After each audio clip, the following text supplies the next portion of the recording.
ये कहानी है एक ऐसी क्रिकेट टीम की जो कभी दुनिया की सबसे खतरनाक और इमॉर्टल टीम समझी जाती थी, जिसका जादू सिर्फ फील्ड तक नहीं बल्कि लोगों के दिलों तक उतर गया था। मगर वक्त बदला और वो टीम जो कभी सब पे राज करती थी आज खुद अपने वजूद के लिए लड़ रही है। ये कहानी है वेस्ट इंडीज क्रिकेट टीम की, उनके राइज एंड फॉल की। And it goes to this magnificent cricketer and how well he and his team have deserved it. सन 1900 की शुरुआत में जब दुनिया पर ब्रिटिश हुकूमत का बोलबाला था, तब कैरेबियन के छोटे छोटे आइलैंड्स पर अंग्रेजों का राज था। क्रिकेट जो एक अंग्रेजों का खेल था, धीरे धीरे वेस्ट इंडीज के लोगों में भी आम होने लगा। शायद ये उनके लिए आज़ादी का एक बहुत अच्छा जरिया बन गया।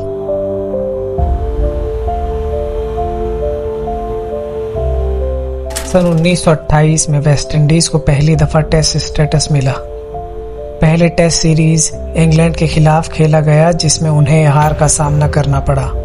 मगर ये सिर्फ शुरुआत थी। लोग क्रिकेट को सिर्फ खेल नहीं, एक इज्जत और पहचान का जरिया समझने लगे। इस दौर में फ्रैंक वॉरेल, जॉर्ज हेडली जैसे नाम उभर कर आए। जॉर्ज हेडली को ब्लैक ब्रैडमैन कहा जाता था क्योंकि उनका बैटिंग स्टाइल और कंसिस्टेंसी डॉन ब्रैडमैन की याद दिलाती थी। ये लोग सिर्फ अच्छे क्रिकेटर्स नहीं बल्कि कैरेबियन आइडेंटिटी के चैंपियंस भी बन गए। 1950s में वेस्ट इंडीज ने दुनिया भर में अपने क्रिकेट का जादू दिखाना शुरू किया। 1950 में इंग्लैंड टूर में वेस्ट इंडीज ने लॉर्ड्स के ग्राउंड पर हिस्ट्री बनाई। सोनी रामाधीन और अल्फ वैलेंटाइन जैसे स्पिन बॉलर्स ने इंग्लैंड बैटिंग लाइनअप को तबाह कर दिया। इस जीत के बाद कैरेबियन में खुशी की लहर दौड़ गई। फ्रैंक वॉरेल, क्लाइड वॉलकट और एवर्टन वीक्स, जिन्हें 3Ws के नाम से जाना जाता है, बैटिंग को नई ऊंचाइयों तक पहुंचाया। ये तीन प्लेयर्स बारबेडोस के थे और इनके नाम हर वेस्ट इंडीज के बच्चे के दिल पर बस गया था। 1960s में फ्रैंक वॉरेल पहले ब्लैक कैप्टन बने वेस्ट इंडीज के। ये सिर्फ एक क्रिकेटिंग फैसला नहीं था बल्कि सोशल रेवोल्यूशन का हिस्सा था। उनकी लीडरशिप ने टीम में यूनिटी, प्रोफेशनलिज्म और रिस्पेक्ट को जन्म दिया। गारफील्ड सोबर्स भी इसी दौर का हिस्सा बने। सर गैरी सोबर्स ऑलराउंडर जिसने हर फील्ड में अपना जादू दिखाया। वो फास्ट बॉलर भी थे, स्पिनर भी, टॉप क्लास बैट्समैन भी और लीडर भी। 1968 में उन्होंने इंग्लैंड के खिलाफ एक टूर में 3 सेंचुरीज बनाई। उनका एक ओवर में 6 छक्के मारना भी आज तक याद रखा जाता है। That's another one. 29 minutes. That's another one up in the end. Oh, he's got that shorter one. Going to bowl this one. And that will just count. And he's done it. He's done it. And my goodness, it's gone. 1976 में Clive Lloyd की leadership में West Indies cricket ने एक नया दौर शुरू किया। England के खिलाफ उन्होंने एक हिस्टोरिक सीरीज जीती जिसमें फास्ट बॉलर्स ने आग लगा दी थी। ये सीरीज फेमस हुई टोनी ग्रेग के ग्रोवल वाले स्टेटमेंट की वजह से।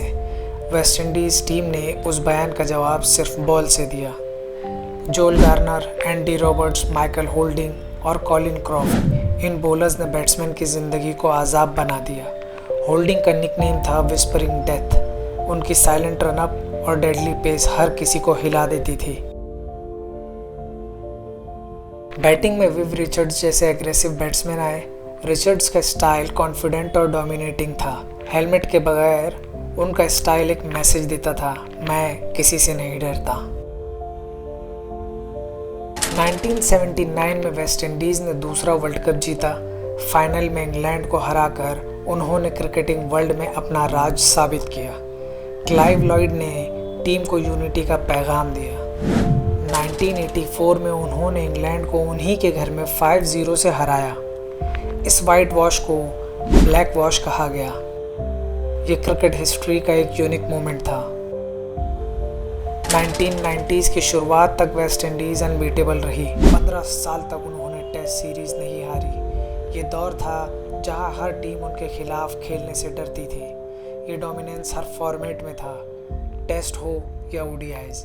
1995 में ऑस्ट्रेलिया ने वेस्ट इंडीज़ को उनके घर में टेस्ट सीरीज़ में हरा दिया।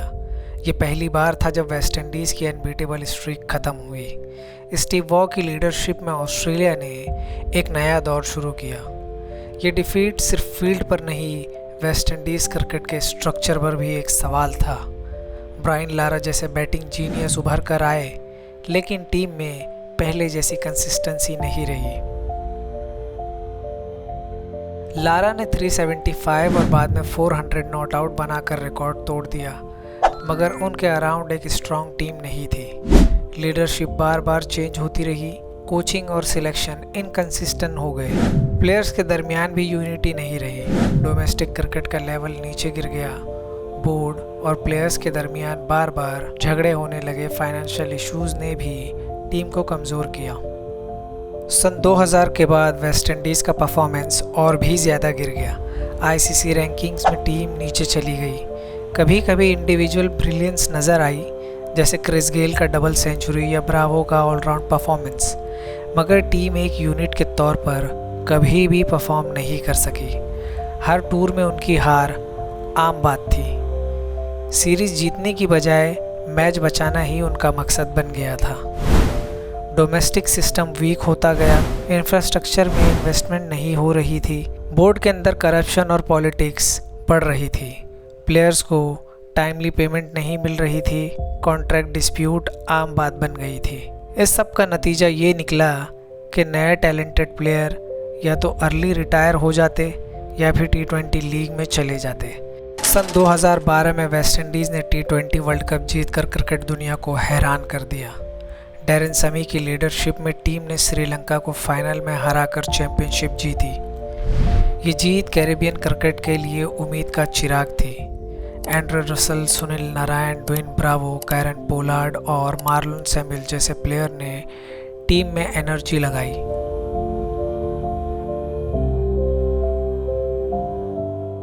दो 2016 में फिर से वेस्ट इंडीज़ ने T20 वर्ल्ड कप जीता। कार्लोस ब्रैथवेट ने फाइनल के लास्ट ओवर में 4 छक्के मारकर हिस्ट्री बना दी। इयन बिशप का कमेंट्री लाइन,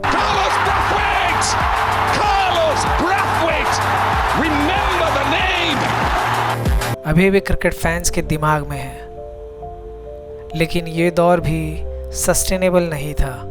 टीम और बोर्ड के दरमियान कॉन्फ्लिक्ट बढ़ रहे थे। सीनियर प्लेयर्स ने बोर्ड के अगेंस्ट प्रेस कॉन्फ्रेंस की, कॉन्ट्रैक्ट्स रिजेक्ट किए। बोर्ड ने नए प्लेयर्स पे फोकस शुरू किया। T20 लीग्स में पैसे ज़्यादा थे, इसलिए प्लेयर्स ने अपने आप को इंटरनेशनल क्रिकेट से दूर कर दिया। ये शॉर्ट टर्म सक्सेस टीम को लॉन्ग टर्म स्टेबिलिटी नहीं दे सका।